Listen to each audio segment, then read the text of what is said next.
Assalamualaikum. Waalaikumsalam. Dengan Kak Puji ya? Iya, ini dengan Kak Ayun ya? Iya, Kak. Oh, baik, silakan duduk.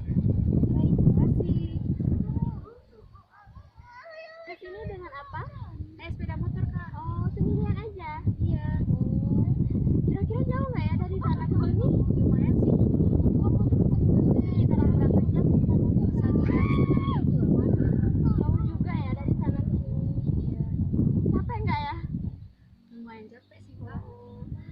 Kalau misalnya capek, kita bisa istirahat dulu atau misalnya Mbak mau langsung lanjut kita lakukan lagi?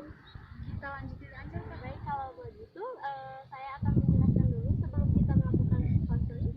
Saya akan menjelaskan apa itu konseling ya, apa itu bimbingan konseling. Jadi bimbingan konseling itu adalah sebuah proses pemberian bantuan. Jadi di sini saya bukan memberi bantuan menyelesaikan masalah Mbak, tapi saya membantu Mbak untuk menyelesaikan masalah Mbak sendiri. Saya hanya perantara membantu saja. Sekarang kakak udah tahu kan apa itu bimbingan konseling? Sebelumnya saya tidak tahu apa itu bimbingan konseling, tapi setelah kakak jelaskan tadi saya sudah tahu apa itu bimbingan konseling. Berarti sekarang kakak kan sudah tahu apa itu bimbingan konseling. Jadi di dalam bimbingan konseling itu juga ada kode etik asas kerahasiaan. Jadi di dalam bimbingan konseling ini, jika kakak menceritakan masalah kakak, kami selaku konselor akan menjaga apa saja rahasia kakak. Jadi kakak tidak usah takut jika mau menceritakan masalah kakak kepada kami. Kami tidak akan memberitahu kepada orang lain. Sekarang apa yang kakak rasakan? Saya tidak tahu, Kak. Saya mengerti dengan perasaan kakak, tetapi apakah bisa kita bahas perasaan yang mengganjal di hati kakak? Saya pikir juga begitu, Kak. Coba kakak jelaskan dulu. Iya, Kak, tapi kakak harus jaga rahasia saya, Kak. Iya, saya berjanji. Kan sudah saya bilang pada awal pertemuan tadi, kalau dalam konseling ini punya asas kerahasiaan. Jadi kami selaku konseling itu akan berjanji menjaga rahasia kakak. Sekarang apa yang kakak rasakan? Saya tidak tahu, Kak, apa sih yang saya rasakan. Di sini saya kalau di depan teman-teman saya itu ceria gitu, tapi dalam hati saya merasa sedih. Saya mengerti dengan keadaan kakak. Memangnya kakak sedih itu karena apa, jika boleh tahu? Jadi begini, Kak, kalau saya itu orangnya itu kayak ribet banget, nggak bisa ngatur waktu gitu. Berarti kakak kurang mengatur waktu ya? Sebelumnya sih, Kak, saya udah berusaha gitu, Kak, untuk bangun itu cepat gitu, tapi kayaknya nggak bisa gitu, Kak. Memangnya kenapa bisa kakak nggak bisa mengatur waktu cepat? Apakah kakak malamnya bergadang atau ngapain sehingga paginya itu nggak bisa bangun cepat? Gini, Kak, kan saya itu hidup saya itu hanya dengan orang tua saya, hanya dengan ibu, Kak. Ayah saya sudah tidak ada lagi. Jadi saya setelah pulang sekolah itu saya harus bekerja lagi, Kak. Karena kan, Kak, saya itu kerja apa yang ada kerjaan saya kerjain, kayak nyuci baju orang gitu, nyuciin piring orang gitu. Karena makanya saya nggak bisa ngatur waktu gitu, Kak.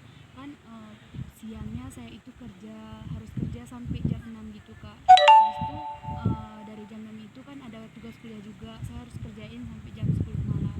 Habis itu dari jam 10 malam saya kurang lebih saya tidur jam 12 gitu. Terus itu udah subuh, saya pagi-pagi itu kan sholat subuh dulu, Kak. Itu kan saya itu harus jagain adik-adik saya gitu, urusin adik-adik saya sekolah dulu, Kak, gitu. Berarti di sini kendalanya adalah pekerjaan bisa dibilang gitu sih kak. Pernah satu ketika saya dimarahi sama dosen saya diusir karena saya terlambat, saya tidak bisa dikasih masuk. Saya itu sedih, nangis, tersenduh-senduh. Saya berpikir bahwa saya ini ingin berhenti kuliah itu karena saya sudah lelah. Lelah kenapa? Karena saya paginya harus ke kampus dan siangnya saya harus kerja di tempat orang. Di situ malamnya saya itu harus kerjain tugas kuliah gitu kak. Kira-kira jam berapa gitu tidurnya? Sampai malam itu kayaknya begadang. Terkadang saya tidur jam 1, jam 2, paling cepat sih saya tidur jam 12. Kenapa lama banget? Karena faktor itu tadi, saya harus kerja untuk bantuin orang tua saya tadi. Kerjanya sampai jam berapa? Kerja palingan dari jam 4 sore sampai ke jam 8 malam itu harus beres-beresin rumah itu dan cuci piring, pokoknya kayak membantu rumah tangga itulah pokoknya Kak. Apakah bisa kita praktekkan bagaimana proses terjadinya permasalahan gerak? Baik, ada dua teknik di dalam konflik, yaitu pertama teknik torsi kosong dan teknik bertukar peran. Yang mana teknik yang kakak mau? Saya rasa teknik bertukar peran aja kak. Oke, sekarang kan kita mau mempraktekkan teknik bertukar peran. Sebelum kita melakukan teknik bertukar peran, kita tinggal pilih saya yang menjadi ibu atau kakak yang menjadi ibu. Sebaiknya saya yang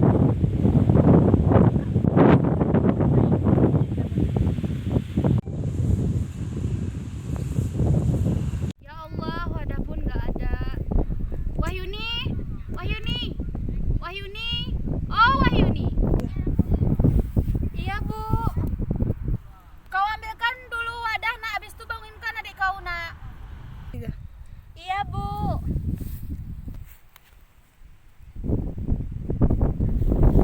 Ini bu, bangunkan adik kau udah ya.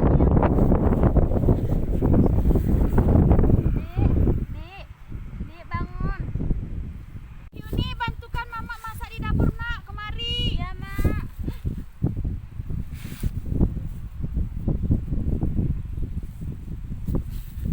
Ini kita ini kan untuk dalam besok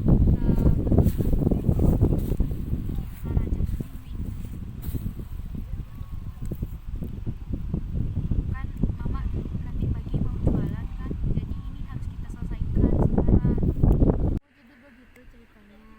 Jadi sekarang setelah kita bermain peran, apa yang kamu rasakan?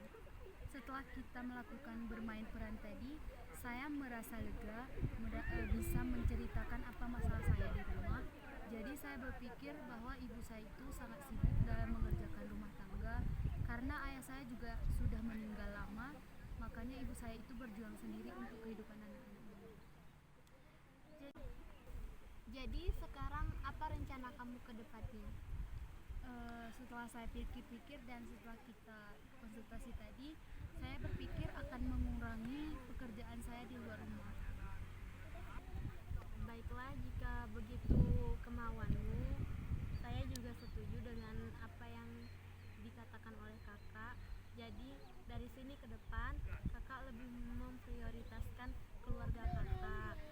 Mungkin pekerjaan-pekerjaan yang di luar bisa dikurangi sedikit-sedikit agar waktu luang bersama keluarga kakak menjadi banyak dan waktu kewajiban kakak sebagai mahasiswa itu tidak terlalaikan. Baik Kak, terima kasih atas segala solusinya atau setelah kita cerita tadi, hati saya menjadi tenang. Terima kasih banyak ya.